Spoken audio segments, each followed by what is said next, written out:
मोक्ष मार्ग प्रकाशक की संभावित रूपरेखा के संदर्भ में हम यहाँ वचन साहित्य मोक्ष मार्ग प्रत्यापन नाम का अधिकार इस पर चर्चा कर रहे हैं। 232 का प्रारंभ हुआ है ये अधिकार। 239 शाखा पर कल हमने चर्चा की थी। 239 शाखा का जो भूमिका है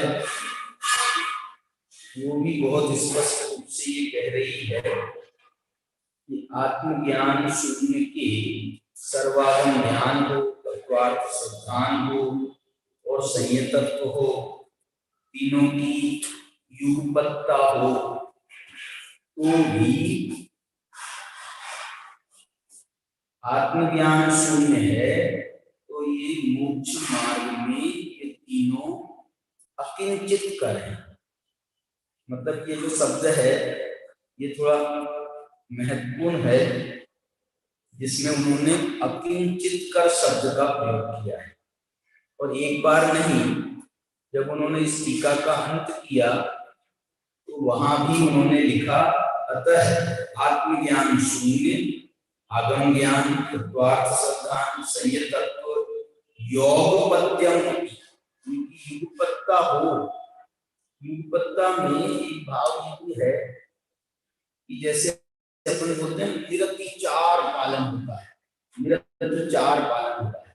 तो जो ये युगपत्ता है, युगपत्ता इस बात को भी सिद्ध कर रही है कि जैसे विराज छठे गुण स्थान में होते हैं तो वहां छठे गुण स्थान में तो उनका जो है ना चित्त चंचल चित्त होता है, प्रमाद होता है, चित्त चंचल है, विकल्पात्मक दशा है। तो वो भी जो है उसका तो छोड़ो, लेकिन कोई मुनिराज इनका निरतिचार पालन कर रहे हैं और सातवें गुण स्थान में भी हों तो भी उनको आत्मज्ञान के अभाव में का अर्थ है। यहाँ पर आत्मज्ञान का मतलब चौथे गुण स्थान में, पांचवें गुण स्थान में, छठे सातवें गुण स्थान में भी आत्मज्ञान तो होता है, लेकिन यहाँ जो उस सिद्धि की प्राप्ति कराने की बात कर रहे हैं, तो यहाँ पर जो उत्कृष्ट दर्जे का जो शुद्धोग योग है, वो जो आठवें गुण स्थान के ऊपर श्रेणी आरोहण का जो शुद्धोग योग है, उसको यहाँ पर, और शब्द लेकिन आत्मज्ञान दे रहे हैं। मतलब एक बात और दूसरी है कि व्यवहार, ये जो एक बात और समझना कि यहाँ पर जो सम्यक दर्शन ज्ञान चारित्र की बात कर रहे हैं, तत्वार्थ सिद्धांत, आगम ज्ञान और संयत तत्व, ये बात है ज्ञानियों की, छठे सातवें गुण स्थानवर्ती मुनिराजों की, लेकिन जो व्यवहार में स्थित है ऐसे छठे सातवें गुण स्थानवर्ती मुनिराज, जो आत्म ध्यान में स्थित है, उनकी बात नहीं कर रहे हैं, उनको उनके लिए नहीं कह रहे हैं, बल्कि उनको भी यदि शामिल कर लिया जाए, क्योंकि छठे सातवें गुण स्थान जोड़ते हुए भी ये सब क्रियाएं तो होती हैं, इसलिए ये क्रियाएं होती हैं, तो इन क्रियाओं का जो है, इन क्रियाओं के होते हुए भी यदि वो परम शुद्धोग योग में स्थित नहीं हो रहे हैं, माने श्रेणी आरोहण नहीं कर रहे हैं, तो फिर उनको सिद्धि की प्राप्ति नहीं होती। तो छठे सातवां गुण स्थान जो है वो स्वयं जो है छठा सातवां गुण स्थान ही प्राप्त करा देगा, तो फिर वो 7 गुण स्थान और है ना ऊपर, 8, 9, 10, 11, 12, 13, 14, तो उन गुण स्थानों की जो प्रक्रियाएं हैं उनको संपन्न करना पड़ेगा कि नहीं करना पड़ेगा। मैं एक बात बोलना चाहता हूँ, ये जो प्रकरण है ये मोक्ष मार्ग का प्रज्ञापन अधिकार है, तो मोक्ष मार्ग प्रज्ञापन कोई चौथे गुण स्थान में खत्म थोड़ी हो जाता है, पांचवें गुण स्थान में खत्म थोड़ी हो जाता है मोक्ष मार्ग। मोक्ष मार्ग को चौथे गुण स्थान से प्रारंभ होकर के 14वें गुण स्थान तक, उसका अंत समय तक वो गुण स्थान की प्रक्रियाएं चलेंगी, और जब ये मोक्ष मार्ग का प्रज्ञापन करा रहे हैं, तो इनको अकेले चौथे पांचवें गुण स्थान की बात नहीं करना है, इनको पूरे 14 गुण स्थानों की बात करना है।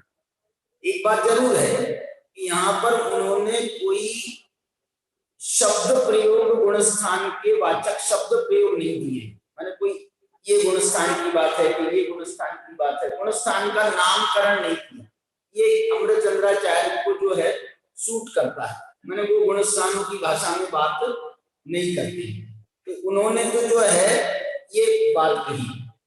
अच्छा, मैं एक बात बोलूं आपको कि ये जो इन्होंने लिखा है ना कि अकिंचित कर है, अकिंचित कर है, ये बात गाथा में कहां से निकल गई?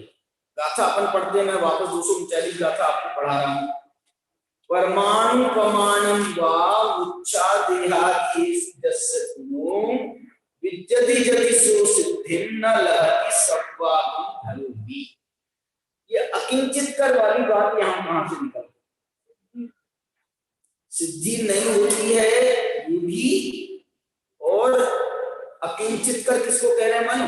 अकिंचित कर ये तीनों की युगपतता को ही अकिंचित कर कह रहे हैं। ये तीनों साथ हो, व्यवहार सम्मत दर्शन, व्यवहार सम्मत ज्ञान, व्यवहार सम्मत चारित्र की निरतिचारता, वो तीनों साथ हो तो भी अकिंचित कर, तो इनको अकिंचित कर कहा जा रहा है।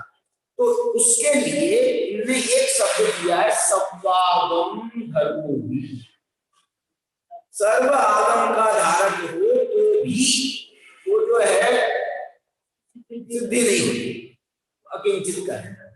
माने ये अकिंचित कर शब्द जो उन्होंने निकाला है, ये यहाँ से गाथा में देखना, कभी कभी गाथा जो है वो भाव बता देती है, भाव बता देती है। अब उसको शब्द देने की बात है तो टीकाकार शब्द देते हैं तो टीकाकारों ने उसको शब्द दे दिया।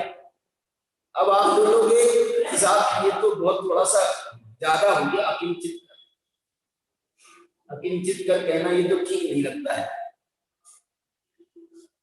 तो कैसे बताएं? बताओ, तुम बता दो तुम बता दो कि कैसे बताएं, क्योंकि यदि उनको ये बताना है ना कि ये तीनों हो तो भी आपको अभी ये मत समझ लेना कि हमारे को जो है हमने तो सब कर लिया, पूरा हमने तो मोक्ष मार्ग की साधना कर ली, तीनों कर ली है ना, और क्या चाहिए? अभी तो दो बातें समझना।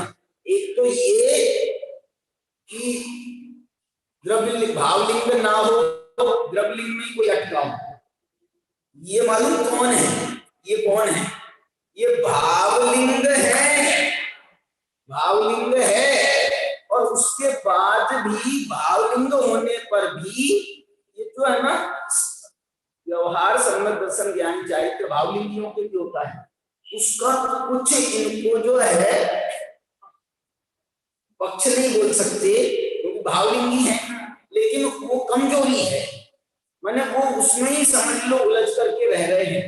वो आगे का प्रयास जो है वो नहीं कर रहे, आगे बढ़ने का प्रयास नहीं कर रहे। कहाँ आगे बढ़ने का? सातवें के ऊपर। अब इसके लिए विनागम की भाषा है, कौन सी? ये जो है ना ये अवस्था। कोई मुनिराज छठे सातवें गुणस्थान में जुड़ रहे हैं तो सातवें गुणस्थान में वो शुद्धोपयोग में जाते हैं, लेकिन फिर भी वो शुद्धोपयोग जो है वो इनसफिशिएंट है।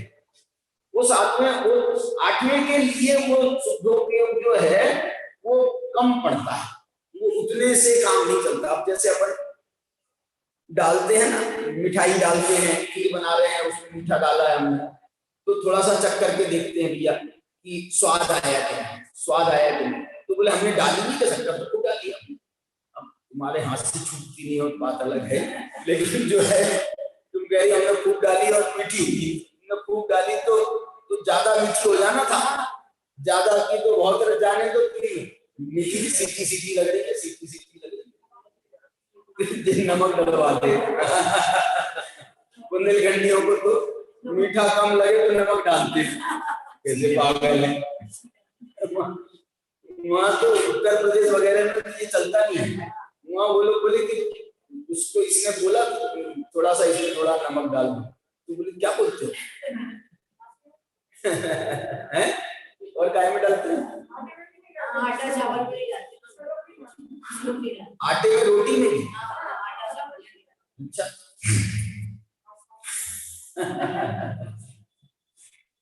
तो चलो, तो यहाँ पर जो है ना मैं ये बता रहा हूँ कि आचार्य देव परिस्थितियां हमको सारी बता रहे हैं। एक कल संदीप ने प्रश्न पूछा था कि कोई व्यवहारिक जो ये है व्रतादि की क्रियाएं, 5 समिति हैं, 3 गुप्ती हैं, इन व्यवहारिक क्रियाओं में कोई जीव है तो क्या जैसे उसको छठा 7वां गुण स्थान हो जाता है, इन व्यवहारिक क्रियाओं में करते हुए 7वां गुण स्थान हो जाता है। अब जैसे कल हमने बताया था बोलते हुए हो जाता है, आहार करते हुए हो जाता है, लिखते हुए हो जाता है, माने ये व्यवहारिक क्रियाएं चलते चलते हो जाता है, चलते चलते हो जाता है। तो जैसे इन क्रियाओं को करते हुए छठा 7वां गुण स्थान माना गया है, तो क्या 8वां गुण स्थान भी इन क्रियाओं को करते करते हो सकता है? कोई सातिशय अप्रमत्त में जा सकता है? निरतिशय अप्रमत्त की बात तो ठीक है, लेकिन सातिशय अप्रमत्त में जा सकता है क्या? ऐसा कोई जीव ने बहुत अच्छा प्रश्न पूछा था, तो उसका जो मैंने विचार किया तो ये संभव नहीं है। श्रेणी में चढ़ने के लिए उसको जो है वो स्थिरता आवश्यक है। इसके लिए तो जो है ना, इसलिए जो है 3 गुप्तियों को इसमें नहीं लिया। 28 मूल गुणों में 3 गुप्तियों को नहीं लिया है, क्योंकि ये जो 3 गुप्तियां हैं ये उसके लिए जो है कार्यकारी का मतलब भूमिका। वो 3 गुप्तियां भी वैसे ही स्वभावात्मक है। 3 गुप्तियों की भी आप यदि व्यवहारिक उसमें रहोगे, मन से विचार नहीं करना, बोलना नहीं, काया से कुछ नहीं करना, तो ये जो है ये आपने व्यवहारिक पक्ष हुआ। लेकिन ये ऐसा व्यवहारिक पक्ष वो 8वें गुण स्थान के लिए आवश्यक। ये बात जो है ना बहुत विचार में आती है हमेशा। क्या विचार में आती है कि ये 3 गुप्तियों को 28 मूल गुणों में क्यों नहीं लिया? 3 गुप्तियों को 28 मूल गुणों में क्यों नहीं लिया? तुम 5 व्रत ले रहे हो, 5 समिति ले रहे हो, 5 इंद्रिय विजय ले रहे हो, और क्या क्या ले रहे हो, 6 आवश्यक ले रहे हो, 7 दूसरे गुण ले रहे हो, सब तो ले लिया तुमने, 3 गुत्तियों को क्यों छोड़? तो ये कहते हैं कि ये 28 मूल गुणों की बात, ये जो है ना 28 मूल गुण, ये सामान्य छठे सातवें गुण स्थान की जो है ना भूमिका को दर्शाती है। सामान्य छठे सातवें गुण स्थान में झूलने वाले निराज, उनकी भूमिका को बताने वाले हैं ये 28 गुण।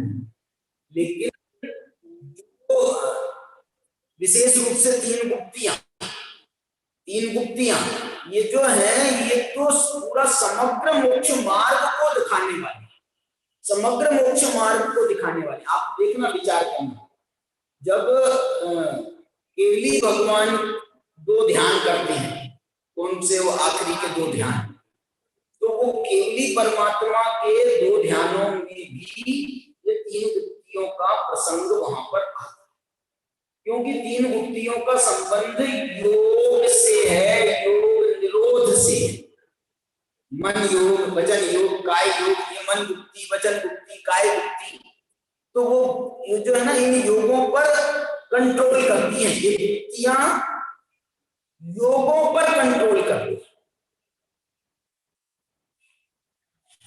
क्या बोल रहे हैं, मतलब बहुत बड़ी बात है, योगों पर कंट्रोल करना का मतलब, अभी जो 28 मूल गुण है ना, वो 28 मूल गुण को वास्तविक का मालूम क्या है, 28 मूल गुण को व्रतों को कंट्रोल में, क्या बोला, व्रतों को कंट्रोल में रखते हैं। 5 व्रतों की जो सहयोगी है 5 समितियां, उसकी सहयोगी 5 इंद्रिय विजय है, उसके सहयोगी 6 आवश्यक है, उसका और दूर का सहयोगी, ये जो 7 गुण है ना, ये द्रव्यलिंग से संबंधित, तो ये उसके और उसके सहयोगी की भूमिका वाले व्रतों के लिए ये 28 मूल गुण।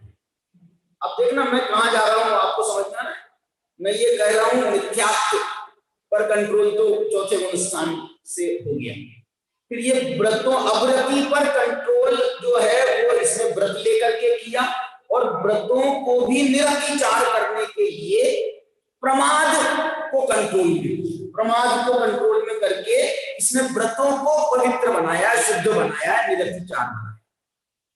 अब जो ये जो है ना आपकी क्या बोलती हैं श्रेणी,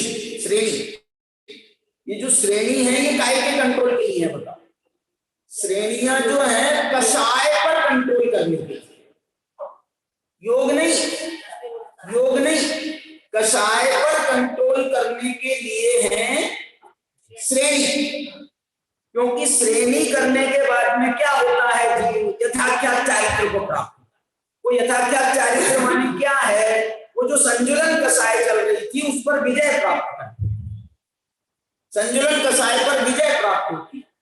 अभी जो है ये संजुलन कषाय पर विजय प्राप्त नहीं हो रही थी छठे सातवें गुण स्थान, क्या हो रहा था, तीव्र मंद, छठे गुण स्थान में तीव्र हो गई संजुलन कषाय, सातवें गुण स्थान में मंद हो गई, तो तीव्र मंद करना ये विजय नहीं, तीव्र मंद करना विजय का प्रतीक नहीं, नाश करना विजय का प्रतीक, नाश करना विजय का प्रतीक है। तीव्र मंद करना तो कॉमन बात है, तीव्र मंद करना तो कॉमन बात है, बहुत माने हर जीव तीव्र मंद करता रहता है, हमारे भी कषाय है, तो एक ऐसी थोड़ी कषाय चलती है, हमारे भी तीव्र मंद होती है, मिथ्या दृष्टि के भी कषाय तीव्र मंद होती रहती है, तो तुमने तीव्र मंद कर लिया तो कोई बहुत बड़ा कमाल नहीं कर दिया, छठे से सातवें में चले गए, कमाल नहीं है, ये कोई बहुत बड़ी बात नहीं है, छठे से सातवें में गए, ये बड़ी बात नहीं है। फिर बड़ी बात क्या है, ये बड़ी बात उठने के लिए तो है, आपने मिथ्यात्व पर विजय प्राप्त की थी, एक आपने प्रत्यय जीता था, 4-5 प्रत्यय है ना, मिथ्यात्व, अविरति, कषाय और योग, ये 4 प्रत्यय कहलाते हैं, और मिथ्यात्व, अविरति, प्रमाद, कषाय, योग, ये 5 प्रत्यय कहलाते हैं। 4 प्रत्यय की परंपरा भी हमारे यहाँ प्राकृत साहित्य में 4 प्रत्यय की परंपरा रही है। प्राकृत साहित्य क्यों कह रहा हूँ, समय सार में, मूलाचार में, तुम्हारे और ग्रंथों में क्या नाम मूलाचार ये सटखंडागम वगैरह में। हाँ, वहां पर जो है तत्वार सूत्रकार के बाद ये 5 प्रत्यय वाली परंपरा को विस्तार मिला। हो सकता है इसमें मेरे को और देखने की जरूरत तो महसूस हो रही है, धवला वगैरह में 5 प्रत्यय है कि 4, क्योंकि इसमें 4 प्रत्यय आते हैं। समय सार में तो बहुत जगह कहा है। तो ये जो है कषा, और इसलिए क्यों 4 प्रत्यय आ रहे? मुनिराज प्रमादी है क्या? प्रमादी बता ही नहीं सकते, हम बता ही नहीं सकते। क्यों नहीं बता सकते? क्योंकि उनका प्रमाद में भी छठा मुनि है वो, और अप्रमाद में भी मुनि है। प्रमाद सम्यक दृष्टि का निर्णय मिथ्यात्व से हो जाता है, व्रति का निर्णय अविरति के नाश से होता है। अविरति का उसने कंट्रोल किया, अविरति पर जीता जीता क्यों है? क्योंकि 2 कसायों को जीता। मिथ्यात्व को जीतने के लिए एक कसाय को जीतना था, अनंतानुबंध, लेकिन अविरत को जीतने के लिए 2 कसायों को जीतना था, अप्रत्याख्यानावरण भी और प्रत्याख्यानावरण। अब जो है संजरण कसाय को जीतने का नंबर आया, तो ये बोलो मुनिराज ने संजरण कसाय को जीता। बोले साहब 7वें में जाते तो है, तो 7वें में जीतना कहाँ है? मंद होती है। तो मंद को नहीं मानोगे क्या? नहीं मानेंगे। क्यों नहीं मानोगे? बोलो क्यों नहीं मानोगे? बोले इसलिए नहीं मानेंगे क्योंकि तीव्र मंद होना तो इनकी कसायों के स्वभाव है। कसायों के ये स्वभाव है तीव्र मंद होना। मिथ्या दृष्टि को अनंतानुबंधी कसाय है, वो भी तीव्र मंद होती है। अवृत्तियों को प्रत्याख्यानावरण अप्रत्याख्यानावरण कसाय, वो भी तीव्र मंद होती रहती है। अब तुम्हारी भी तीव्र मंद हो रही है तो तुम बोले साहब हमको, हाँ हम तुमको 7वां गुणस्थान स्वीकार करते हैं गुणस्थान की अपेक्षा से, और व्रति की अपेक्षा से कोई फर्क नहीं है। व्रति की अपेक्षा से कोई फर्क नहीं है 6ठे गुणस्थान में और 7वें गुणस्थान में। कर्णानि योग की अपेक्षा भी बहुत फर्क नहीं है। कर्णानि योग की अपेक्षा भी 6ठे गुणस्थान में जितनी प्रकृतियों का उसने आश्रय रोका है, 7वें गुणस्थान में कोई और प्रकृति बढ़ती नहीं। 7वें गुणस्थान में उसमें कोई विशेषता आती हो वो नहीं ना होता। 6ठे गुणस्थान की जो प्रकृतियों को रोकना है रोका, माने 7वें गुणस्थान में एक भी प्रकृति का अभाव बढ़ता नहीं, एक भी प्रकृति। जबकि 4थे से 5वें में जाएगा, 5वें से 6ठे में जाएगा, बराबर कितनी कितनी प्रकृतियां उसमें बंद की छुट्टी होती जाती है। लेकिन 6ठे से 7वें में जाएगा तो कोई बंद की छुट्टी नहीं होती। क्यों नहीं होती? क्यों नहीं होती? तो इस कारण नहीं होती क्योंकि उसने वो उस पर विजय प्राप्त की ही नहीं है। मंद हुआ तो मंद, तो ये जो प्रमाद का जो फैक्टर आया ना, ये प्रमाद तो ये 6ठा 7वां गुणस्थान बताने के लिए आ गया।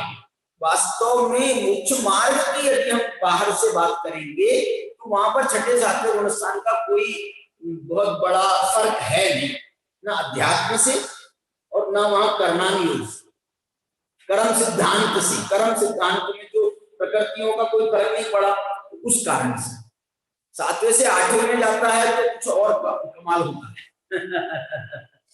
कुछ होता है 8वें से 9 में जाता है तो और कमाल होता है, 9वें से 10वें में जाता है और मैंने प्रकृतियां का बंध विच्युति बढ़ती जाती है। तो ये जो बात है यहाँ पर वो घटित नहीं हो रहा। अब देखना क्या बता रहा था मालूम है आपको?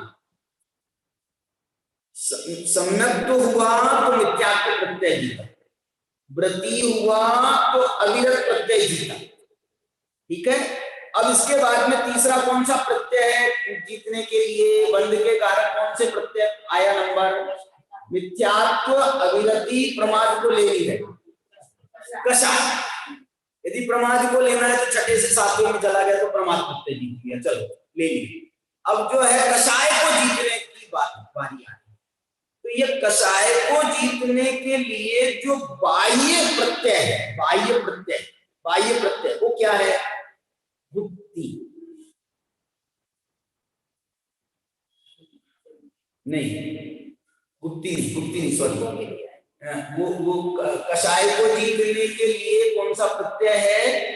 तो ये जो है ना, इसमें जिद कसाओ, ये जो अगली गाथा आने वाली 240 गाथा, इसमें जो है वो जिद कसाओ आएगी, जिद कसाओ। इसके लिए प्रत्यय कोई बाह्य जो है वो क्या होगा?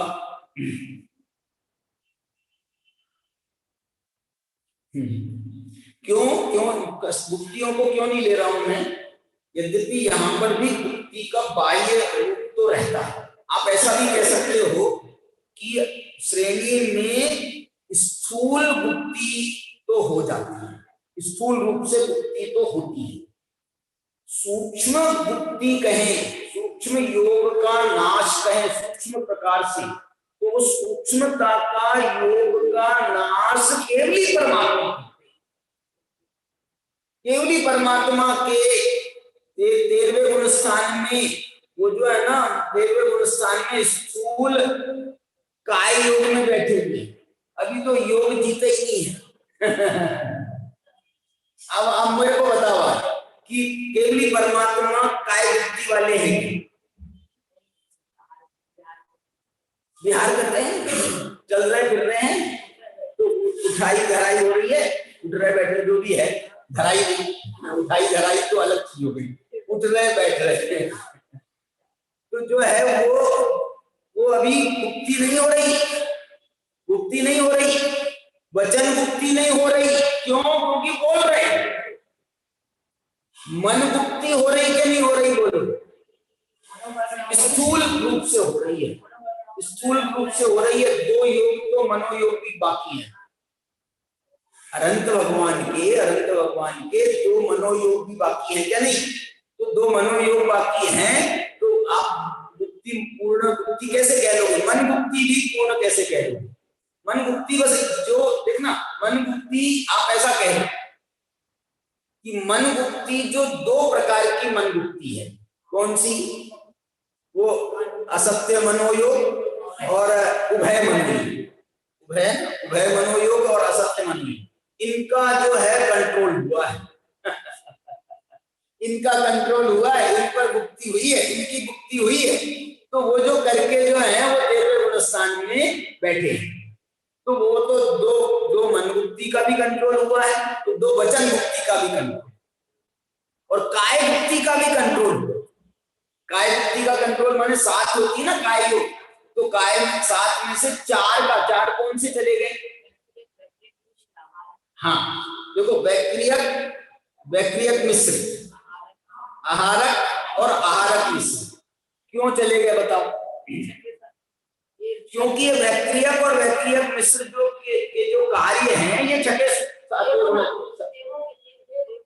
नहीं, ये विक्रिया रिद्धि हो सकती है, विक्रिया रिद्धि, तो विक्रिया रिद्धि मुनिराज को भी हो सकती है, तो वो वैक्रियक शरीर ही कहलाता है। तो वो विक्रिया का जो प्रयोग है, विक्रिया रिद्धि के जो प्रयोग हैं वो छठे 7वें गुण स्थान में होते, छठे 7वें गुण स्थान में होते। इसी प्रकार से आहारक रिद्धि का प्रयोग भी वो छठे 7वें गुण स्थान पर होते हैं। तो इन्होंने 8वें में गए हैं ऊपर, तो इन्होंने ये 4 प्रकार के काय योग पर कंट्रोल कर लिया। अब हमको आहारक शरीर से कुछ मतलब नहीं, अब हमको वैक्रियक शरीर से भी कोई मतलब नहीं है। अब यदि कोई मतलब है 8वें गुण स्थान में भी, और 8वें गुण स्थान के भी कुछ वो है ना, पाए है ना, तो कौन से पाए तक तीर्थंकर प्रकृति का बंध होता है? 8वें गुण स्थान के जो वो है भाग हैं, तो कौन से भाग तक तीर्थंकर प्रकृति का बंध होता है? वो एक मेरे को याद नहीं है, तो वहां तक तीर्थंकर देखना। आहारक का उदय नहीं आना है ना, तो अब आहारक प्रकृति बंधेगी नहीं, उस बंध की छुट्टी हो जाती होगी। अब पक्का मैं खुद देख करके करूंगा, बंध विच्छुत्ति हो जाती होगी। वैक्रियक शरीर भी जो है, जो विक्रिया रिद्धि आदि की प्राप्तियां, वो सब पहले के काम है, अब बंधेगा नहीं, या फिर वो उतर करके आएंगे तो फिर वो काम हो जाएगा, उपशम को प्राप्त हो जाएंगे। तो कहने का अर्थ इतना है मेरा कि जो गुप्ती है ना, गुप्ती, ये बहुत बड़ी चीज है। मुनिराज के प्रसंग में गुप्ती जो है बहुत बड़े स्तर की है। इसी कारण से जो सामान्य मुनिराज हैं, उन सामान्य मुनिराजों को गुप्ती पालन करने का कोई हार्ड एंड फास्ट नहीं है, मूल गुण नहीं है। करते हैं सामायिक आदि करते हैं ना, तो वो एक प्रकार का गुप्ती का ही रूप है। सामायिक कर रहे हैं, बोल ली गए हैं, उनने अपना सामायिक कर रहे हैं तो काय गुप्ती भी हो गई, वचन गुप्ती हो गई। और सामायिक कर रहे हैं तो माँ चलता है, माँ जलता है भी चल रहा है, तो मन गुप्ती भी है। लेकिन ये जो है, ये उनका मूल गुण में नहीं स्थान है। मूल गुण में इसका स्थान है। क्यों नहीं है? क्योंकि गुप्ती तो सूक्ष्मता से 14वें गुणस्थान तक ये गुप्ती का प्रसंग माने, 13वें गुणस्थान के अंत तक ये गुप्ती चल रही है। अभी हम सिद्ध चक्र विधान का काम कर रहे हैं। उस सिद्ध चक्र विधान में मालूम जो 8वीं पूजन है, वो 8वीं पूजन के 900 नंबर के छंद के बाद 901 से लेकर के 1024 छंद हैं उसमें ना, 1024 छंद। ये 124 छंदों में मालूम पूरा मोक्ष कल्याण का वर्णन। 124 छंदों में दोहे हैं, 124 दोहों में मोक्ष कल्याण का वर्णन माने वो मोक्ष जो करने की जितनी भी प्रक्रिया है, वो 13वें गुणस्थान के बाद वाली, 13वें गुणस्थान के आखिरी के 2 ध्यान वाली जो प्रक्रियाएं हैं, उन प्रक्रियाओं के उसमें मंत्र है, अर्घ है, छंद है, वो पूरा बहुत विस्तार के साथ में वर्णन। उसमें ऐसे ऐसे मंत्र मिल रहे हैं कि वपु स्थूल वपुर त्यागाए, अभी मैंने इनने स्थूल वपु का त्याग किया है, स्थूल काय योग किया है, सूक्ष्म काय योग नहीं हुआ। बाद में आगे जाकर के 4 छंद के बाद में आता अब सूक्ष्म काय योग का भी इनने कर दिया है। वचन योग, स्थूल वचन योग का त्याग किया, अभी सूक्ष्म वचन योग नहीं छूटा है, आगे सूक्ष्म वचन योग माने ऐसे उन्होंने क्रम से तो बहुत ही वैज्ञानिक वर्णन है। और इसके मंत्र हैं, बाकायदा मंत्र, माने मंत्र जो है ना, ये इनने नहीं बनाए, संतलाल जी ने मंत्र तो पुराने संस्कृत सिद्ध चक्र विधान से मंत्र दिए। थोड़ा बहुत उसमें भी कुछ है, फर्क मिलता है, लेकिन अधिकांश तो मंत्र वहीं से ही। हमने तो इसमें मंत्र वो ही रखे, अभी जो नया बना रहे हैं वो ही रखे हैं, माने उसमें भी सर्वथा नहीं कह सकता मैं। कई जगह जो छंद है ना, छंद वो उससे बिल्कुल मैच ही नहीं करता, तो अब वो जो है ऐसे जगह वो छंद कुछ बोले और मंत्र कुछ बोले, इस दृष्टि से फिर जो है उसमें फिर थोड़ा सा वो किया है। आगे पीछे भी बहुत हुए मंत्रों में, आगे पीछे भी बहुत है, तो वो अब कुछ कह नहीं सकते हैं, उसका क्या क्या रहा होगा कारण तो बता नहीं सकते। लेकिन इतना सूक्ष्मता से विश्लेषण है, मजा आ गया। मैंने इतना सूक्ष्मता से, ओ अभी ये नहीं हुआ है। क्या अभी नहीं हुआ है। कितनी देर लगती है मालूम आपको? 5 ह्रस्व अक्षर के बराबर 14वां गुणस्थान है, लेकिन 13वें गुणस्थान का जो अंतिम है उसमें तो योग निरोध का समय है। योग निरोध का समय आदिनाथ भगवान को 1 महीना मिला था, महावीर स्वामी को 3 दिन मिले थे। महावीर स्वामी ने 3 दिन 48 घंटे करीब उनका लगा था योग निरोध में। वहां चले गए थे ना, बाबापुर चले गए थे, वहां जाकर के उनका योग निरोध चालू हुआ था। तो वो धनतेरस के दिन गए, फिर चतुर्दशी आई फिर बाद में, तो ऐसे जो है करीब उनका 48 घंटे का माना जाता है ना, 2 दिन कह लो, 48 घंटे हो। तिथियों के हिसाब से 13, 14 और वो पूनम नहीं, पूनम तो हो गई थी उस दिन, भगवान का मोक्ष हुआ था ना, तो पूनम हो गई थी, लेकिन थी अमावस्या। तो ये जो है योग निरोध में देखो बड़े कमाल की अवस्थाएं हैं, बड़े कमाल। तो किसकी बात कर रहे हैं मन? वीतरागी, सर्वज्ञ, अरहंत परमात्मा। वो अरहंत परमात्मा को भी सिद्ध होने के लिए क्या क्या पुरुषार्थ करना होता है। माने वो उनको छुट्टी नहीं है कि नहीं तुमको अब तुमको तो होना ही है, चले जाओ तुम तो, अब चले जाओ। मैंने ये जो रह जाएगा तो कहाँ करेंगे बताना, तो यहाँ रह जाएगा, वहां ऊपर जाके बोले भैया यही करा लो, ऊपर तो हमको शांति से रहने देना, ऊपर हमको कुछ नहीं करना। तो उसके लिए वो जो है, अब हमको क्यों नहीं समझ में आता है मालूम? हमको इसलिए समझ में नहीं आता है, वीतरागी है। तो वो वीतरागी है तो वो बुद्धिपूर्वक कार्य करेंगे क्या? बुद्धिपूर्वक करेंगे क्या? अरे बुद्धिपूर्वक मत करो, अबुद्धिपूर्वक करो ना। कौन कह रहा है बुद्धिपूर्वक करो? भाई सर्वज्ञ भगवान है तो उनको तो सब मालूम है सब। तो उनको ये भी मालूम है ना कि ये काम किए बिना मोक्ष नहीं होता है। 2 ध्यान शुक्ल ध्यान पार किए बिना मोक्ष नहीं होता है। ये उनके केवल ज्ञान में भी आ रहा है क्या? नहीं आ रहा है। इसलिए उससे उनकी कोई वीतरागता खंडित नहीं होती है, सर्वज्ञता खंडित नहीं होती है, लेकिन वो जो कमी है वो उसका पूर्ति तो करना ही होगा। चलिए, तो यहाँ पर जो है ये 240 नंबर के अब छंद में, अब इसमें क्या बताना चाह रहे हैं मालूम?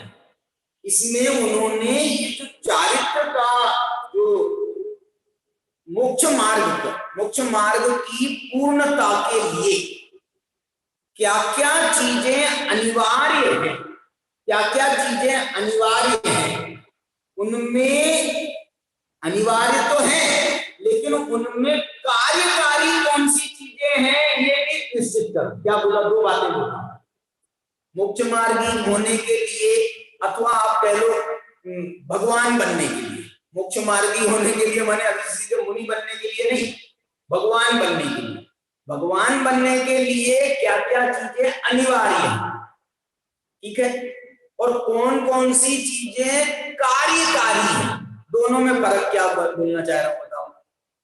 अनिवार्य होना माने बाहर में वो सब होना चाहिए, और कार्यकारी होना उसमें तो जो है ना ये वाला जो फैक्टर है वो असली कार्यकारी होने को तो सब चाहिए। भाई आपको प्रवचन करना है तो प्रवचन करना है तो क्या क्या चाहिए भैया? अनिवार्य कौन कौन सी चीजें हैं? फिर भैया एक स्टेज चाहिए, ये चाहिए, कपड़ा चाहिए, फिर ये स्टूल चाहिए, टेबल चाहिए, माइक चाहिए, ये चाहिए, ये चाहिए, ये सब अनिवार्य। कार्यकारी क्या है? बोलो, माइक नहीं हो तो भैया चलो लाइट चले जाती है तो अपना प्रवचन चालू रहता है कि नहीं रहता? लेकिन भैया वो वक्ता तो चाहिए, वक्ता नहीं होगा तो क्या होगा? मैंने ये तो मैं उदाहरण दे रहा हूं। ऐसे कार्यकारी में यहाँ पर बोलो कार्यकारी किसको कह रहे हैं ये बता रहे हैं। इसमें कार्यकारी किसे कह रहे हैं और अनिवार्य किसे कह रहे हैं?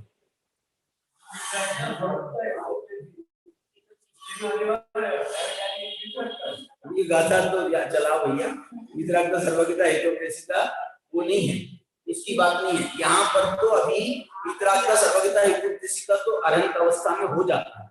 यहाँ अरहंत की बात, अरहंत बनने के लिए बात चल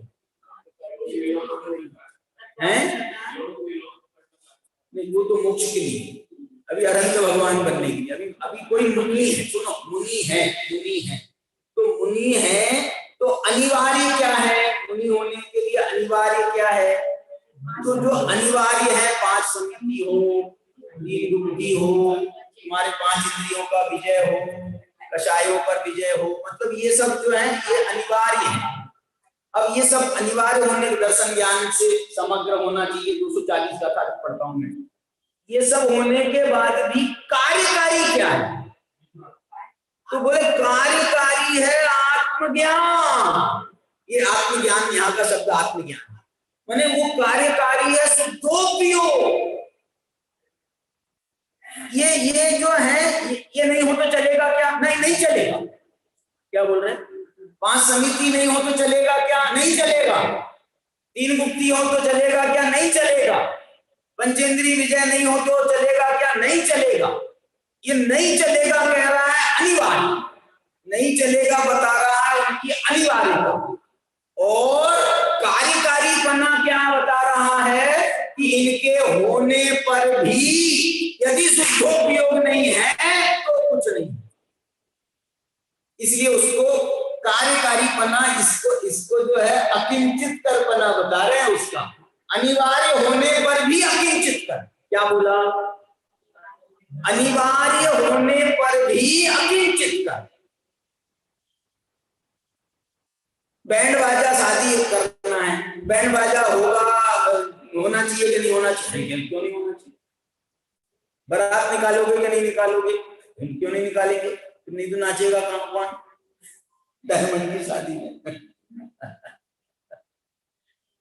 तो ये सब अनिवार्य है, ये सब जरूरी है, ये सब जरूरी है, ये सब जरूरी है।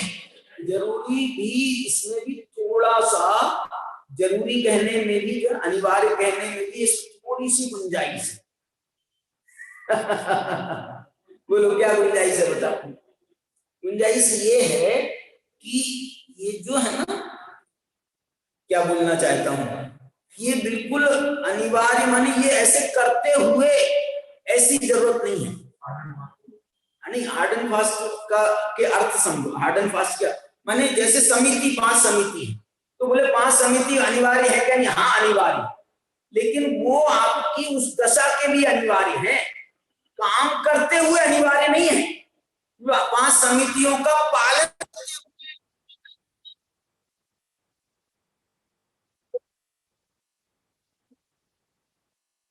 करेंगे तो ऐसी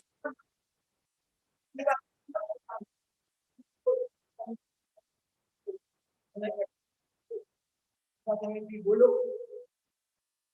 ये तो आपस में टकराएंगे। भाषा समिति बोलेगी ये हित में ये बोलो, और गुप्ती बोलेगी, वचन गुप्ती बोलेगी चुप। अब क्या करें? अच्छा बोलो किसकी जीत होगी? हाँ, गुप्तियों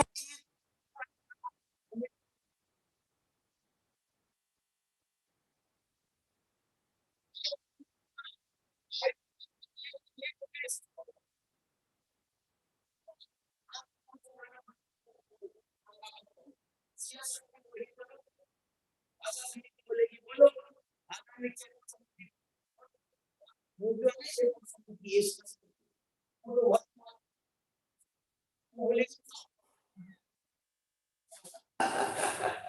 क्या बोलेगी?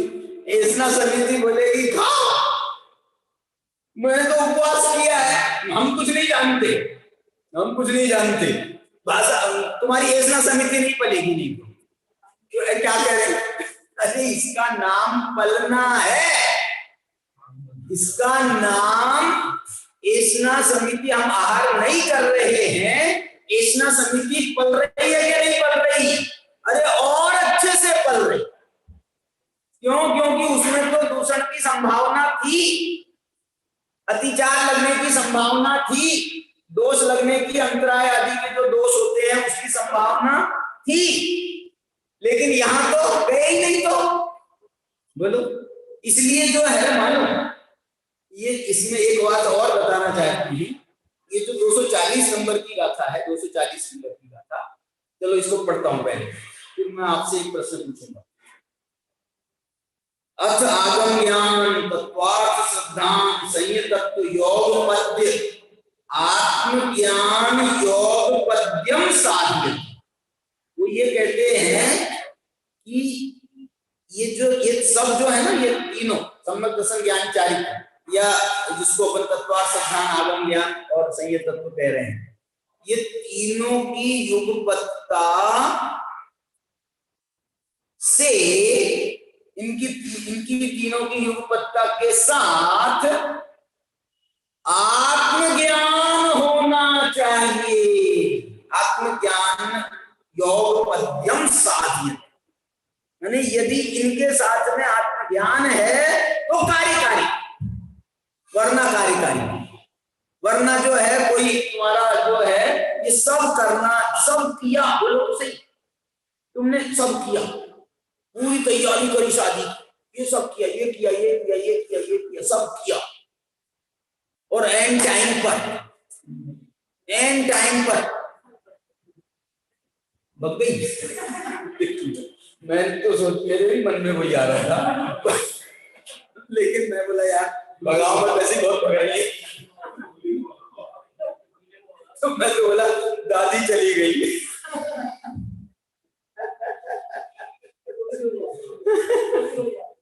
हो जाती, बोल रही दादी चली जाए तो भी हो जाती। नहीं होती। क्यों? क्योंकि डिक्लेयर नहीं करते।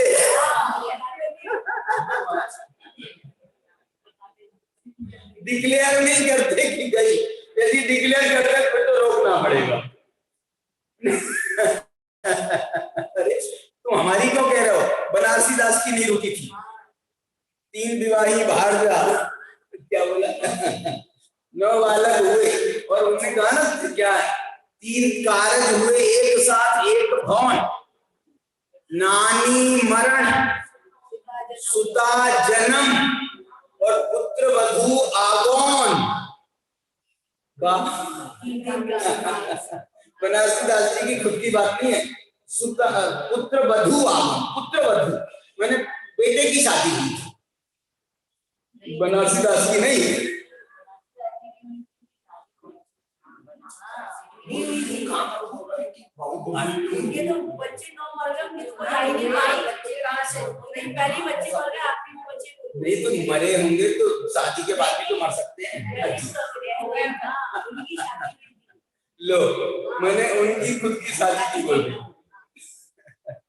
पुत्र नानी मरण, सुता जन्म, और पुत्र वधू आगमन। अब सुता जन्म में किसका? तो नहीं पहले वाली की सुता जन्म माने वो तो उनकी माना जाएगा। अच्छा चलो जान दो, पढ़ लेना, अर्ध कथानक में है सारी कहानी। तो जो है ये सब घटनाएं देखना, माने अनिवार्यता एक अलग बात है, उसका सौंदर्य है, वो विवाह का ये सारी चीजें उसका सौंदर्य है। लेकिन असली क्या है? बोले असली तो वे 2 हैं और उनकी रजामंदी। दूल्हा दुल्हन चाहिए, उनकी रजामंदी चाहिए।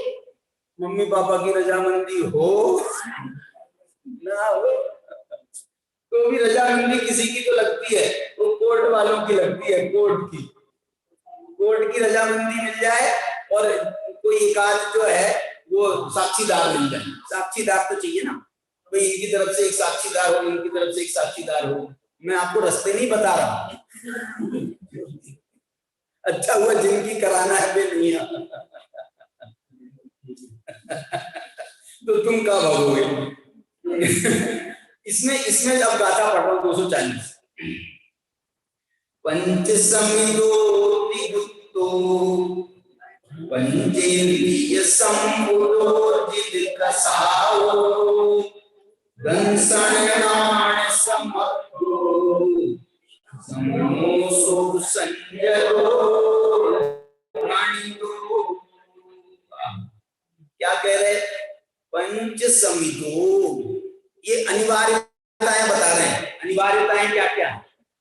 पंच समिदो ये होना चाहिए, तिगुप्तो 3 गुप्तियां ये होनी चाहिए, पंचेंद्रिय संबुडो पंचेंद्रियों का विजय, संवरण पंचेंद्रियों पर विजय, जिद कसाओ कषायों पर भी विजय, ये सब चाहिए, ये सब चाहिए।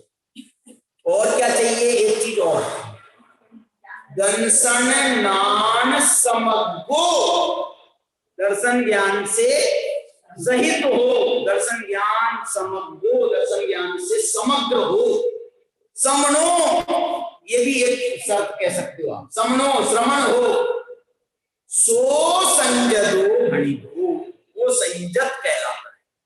माने ये जो 3 कही गए थे ना, 3, इनमें संयत तत्व भी चाहिए, संयत तत्व चाहिए। संयत तत्व का भी योग पत्ता थे ना, आगम ज्ञान अर्थात सावधान, तो ये जो था ना पहली गाथा 239, इसमें तो आगम ज्ञान सब्बागम भरो वो वाली बात कही थी। और यहाँ पर जो है वो संयत तत्व क्या है, तो उन्होंने संयत तत्व की व्याख्या करी। संयत किसे कहते हैं, तो बोले संयत कहते हैं 5 समिति का पालन करे, 3 गुप्तियों का पालन करे, पंचेंद्रिय का संवरण करे, कषायों पर विजय प्राप्त करे, दर्शन ज्ञान से समग्र होना चाहिए। अब इसमें जो है ना देखो इसमें संयत की व्याख्या करना है और दर्शन ज्ञान से सहित होना चाहिए। माने क्या, सम्यक दर्शन सम्यक ज्ञान से सहित हो और संयत की तो व्याख्या ही कर रहे हैं। तो संयत जो है वो दर्शन ज्ञान के बिना नहीं होता, ये बता। दर्शन ज्ञान से जो सहित होगा वही संयत हो सकता है। कब हो सकता है, श्रवण, साथ में श्रवण भी है। श्रवण में आप समझ लो, आप उसको द्रव्य श्रवण की संज्ञा दे सकते हो। माने बाह्य में नग्न दिगंबर दीक्षा धारक हो, श्रवण हो, कोई संयत कहला सकता है, वरना वो संयत नहीं कहलाए। माने जो अन्य मती हैं, दर्शन ज्ञान से सहित नहीं है, तो वो जो है ना कितना भी साधु वेश धारण कर लेते वो संयत नहीं है। कितना भी साधु का वेश धारण कर ले संयत नहीं है, साधु नहीं है। अब वो लोक में कहते हैं वो एक अलग बात है, लेकिन एक्चुअल में वो साधु नहीं है। क्यों नहीं है, क्योंकि ये शर्त पूरी नहीं हो रही। कौन सी शर्त, दंसन नान सम। ये बाकी की शर्तें तो एक प्रकार से फिर भी स्थूल रूप से पूरी हो सकती हैं। भाई 5 समितियों का बहुत अच्छे से विवेक से सारे कार्य करते हैं, 3 गुप्तियों का पालन करते हैं, वैसे तो ये भी संभव। अन्य मतियों में ये जो हमारी 5 समिति है ना, ये भी संभव नहीं है। 5 व्रत हैं, ये भी संभव नहीं है। ये 5 इंद्रियों पर जो विजय है, कंट्रोल है 5 इंद्रियों पर, वो अन्य मतियों में दूर दूर तक दिखाई नहीं देता है साहब। 5 इंद्रियों पर विजय में हमारे यहाँ तो इसमें भी कितने कितने कंट्रोल और हैं। 5 इंद्रियों पर विजय करने के साथ साथ इसके साथ और भी ये जो 7 शेष गुण हैं, ये उसमें और कंट्रोल कर रहे हैं। बोलो, 5 इंद्रियों पर विजय, तो इस पर हम कंट्रोल मान लेंगे श्रावकों का कि साहब अभक्ष नहीं खाता है, भक्ष खाता है। ये श्रावकों का कंट्रोल है। मुनियों का वो भी अभक्ष नहीं खाएंगे, भक्ष खाएंगे। हाँ ठीक है, चलो भक्ष में ही मान लो, आपका 16 ओला सब भक्ष में डाल दो, बाकी हम सब अभक्ष में डाल दो। तो जो है वो उनका वो खाएंगे। अरे वो खाएंगे, उसके साथ 4 नियम और हैं। भक्ष ही खाएंगे, लेकिन एक ही टाइम पर खाएंगे। दिन में एक बार आहार, एक बार दिन में ले आहार, खड़े अलग निज पान सो। ये पंचेंद्री विजय का ही एक व्यापक रूप है, ये और व्यापक रूप है। ऐसे ही बोलने के साथ में इतने व्यापकताएं हैं। तो ये सब जो चीजें हैं वो अन्य भी उसमें उनको जोड़ना पड़ेगा। अकेले पंचेंद्री विजय से काम नहीं चलेगा। पंचेंद्री विजय से अकेले काम चलता होगा ना, तो 28 गुण बनाने की जरूरत नहीं थी। फिर तो 5 व्रत बता देते, काम खत्म हो जाता। 28 गुण क्यों बताए, बोले 5 समिति जोड़ लेते, तो 5 समिति जोड़ लेते, फिर 3 मुक्ति भी क्यों बताई, और तुम्हारे और 5 इंद्रिय विजय और 60 आवश्यक क्यों बताए। वो सब इसलिए बताए हैं कि ये एक एक जो है ना अपने आप में, वो अपने आप में बहुत अच्छा है। 5 समितियां बहुत अच्छी हैं, लेकिन 5 समितियां वो पूरे साधु के चरित्र को वो उजागर करने वाली नहीं। साधु का चरित्र के लिए 5 समितियों के पहले 5 व्रत अनिवार्य है। 5 इंद्रियों पर विजय भी साथ में चाहिए, 60 आवश्यक भी करने वाला हो। आप ऐसा नहीं कह सकते साहब मैं 5 समिति पालन कर रहा हूं ना, 60 आवश्यक नहीं कर रहा हूं, तो नहीं कर रहा हूं। हाँ, ऐसा मतलब उसकी वो शर्तें पूरी करवा रहे हैं। लेकिन शर्तें पूरी, अब किसी ने पूरी शर्तें कर ली बाहर की और लड़की भग गई, पूरी शर्तें हो गई और शुद्धोपयोग नहीं है। शुद्धोपयोग भी है, और यदि ऐसा नहीं है, परम शुद्धोपयोग नहीं है, 8वें श्रेणी आरोहण वाला, तो तो जो है सिद्धि की प्राप्ति नहीं होगी, तीर्थंकर हो तो नहीं होगी। क्या बोल रहे? जो पक्के में जाने वाले हैं उनको भी नहीं होगी, क्योंकि उनको भी ये करना होगा, बिना उसके नहीं होगा। चलिए, इसमें मैं आपको ये बताना चाह रहा था, इसमें 5 व्रतों के नाम, पंच समिदो तिगुत्तो, पंचिंद्रिय संबुडो, जिद कसाओ, नंसन्नान समग्गो, समनो सो संजदो भड़िदो। इसमें 5 व्रतों के नाम के हैं। कहाँ है? आगे होशियार, आगे आगे आगे कहाँ आए मालूम? संजदो। जो संयम है, वो संयम माने वो व्रती की बात है, महाव्रती की बात है। वो महाव्रती को ही संयम संज्ञा लागू पड़ती है। तो ये संयम में वो 5 व्रत तो इसमें आए, लेकिन वो 5 व्रती, 5 व्रतों वाला वो भी कैसा हो? तो ये 5 समिदो तिगुत्तो, पंचिंद्रिय संबुडो, जिद कसाओ, नंसन्नान समग्गो, समनो। कितने पॉइंट हैं? कितने पॉइंट हैं? 6 पॉइंट हैं। 6, 5 समितियां, 3 गुप्तियां, 5 इंद्रिय विजय, जिद कसाओ। अरे ये जिद कसाओ क्या चीज? ये जिद कसाओ क्या चीज है? इसमें जो है देखो, सामान्य मुनि की अपेक्षा देखें, सामान्य मुनि की अपेक्षा देखें तो जिद कसाओ में 2 कसाई चौकड़ी पर, 3 कसाई चौकड़ी पर विजय होनी चाहिए, एक सामान्य की बात। 6ठे 7वें गुणस्थान की अपेक्षा देखें तो उसमें जो है ना, वो 6ठे 7वें गुणस्थान में वो कषायों पर संजुलन कषाय उसकी मंद होनी चाहिए। संजुलन कषाय में रहे भले, लेकिन तीव्रता मंदता उसकी निरंतर हर अंतर मुहूर्त में चलती रहे। ऐसा नहीं कि बहुत देर तक के कषाय चल जाए, उसका वासना काल ही नहीं उतना बड़ा। संजुलन कषाय का वासना काल, तीव्रता वो इससे ज्यादा हो, अंतर से ज्यादा नहीं है। और यहाँ पर तो हम कह रहे हैं 1 सेकंड से ज्यादा नहीं, तो एक दूसरी विवक्षा होगी। सामान्य से कथन है तो अंतर मुहूर्त, तो वो जो है ना, वो जिद कसाओ ये लेना। और यदि और ऊपर की बात करें, हम श्रेणी आदि के आरोहण की बात करें, तो जिद कसाओ में क्या लेना? यथाख्यान चारित्र की बात करें तो जिद कसाओ में क्या लेना? वो जो संजुलन कषाय है, वो संजुलन कषाय का भी क्रमशः नाश होता जाए। 9वें गुणस्थान में सारी संजुलन स्थूल कषाय सारी चली, एक सूक्ष्म लोभ रह गया वो 10वें गुणस्थान में, और उसका भी नाश हो जाएगा 10वें गुणस्थान के अंदर। तो ये जो है जिद कसा, ये उसमें विभव बनेगा। और यदि सिद्धि की प्राप्ति करना है तो ये जिद कसाओ, ये यथाख्यात चारित्र वाला ही चाहिए।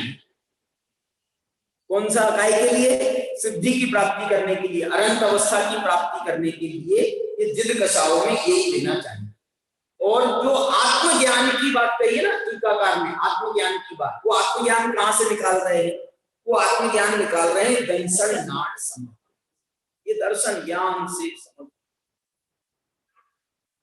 देखो ये बाहर की चीजें हैं, ये तो इनकी तरफ उपयोग जाएगा ना तो विकल्पात्मक विकल्प पैदा होंगे।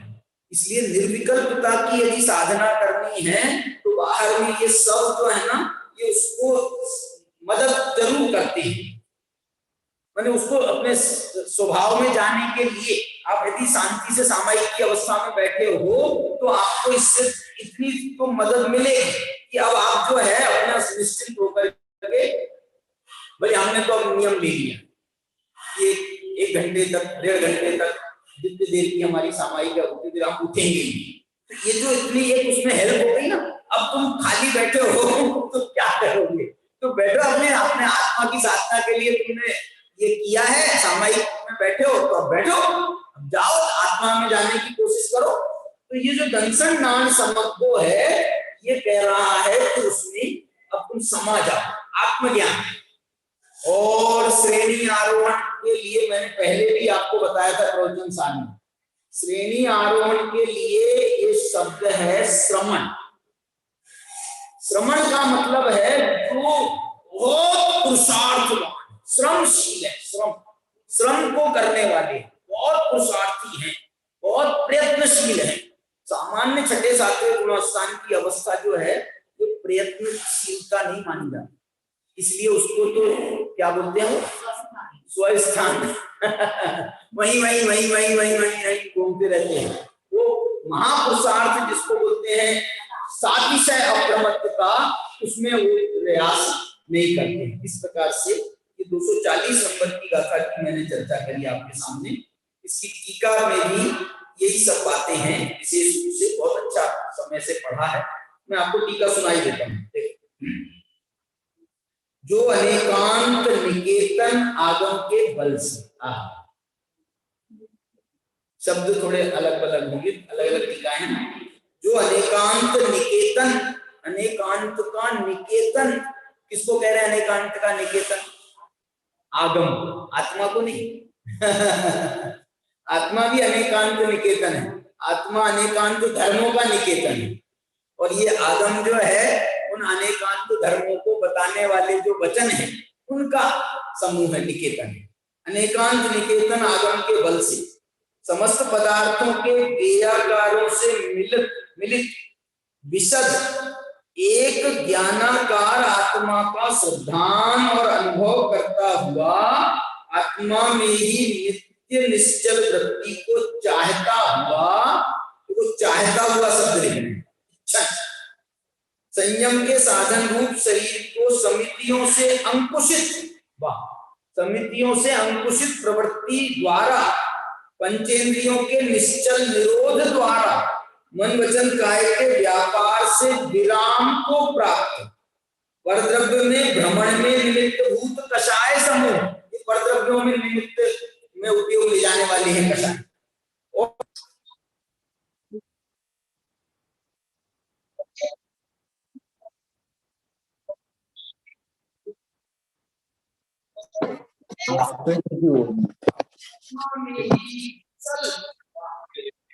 आत्मा श्री कुशल मल्ल की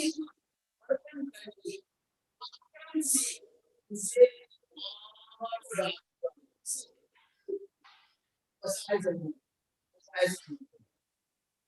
पुरुष परद्रव्य से शून्य होने पर भी विशुद्ध दर्शन ज्ञान मात्र स्वभाव रूप आत्मद्रव्य में नित्य उत्पन्न होने से साक्षात संयत ही है।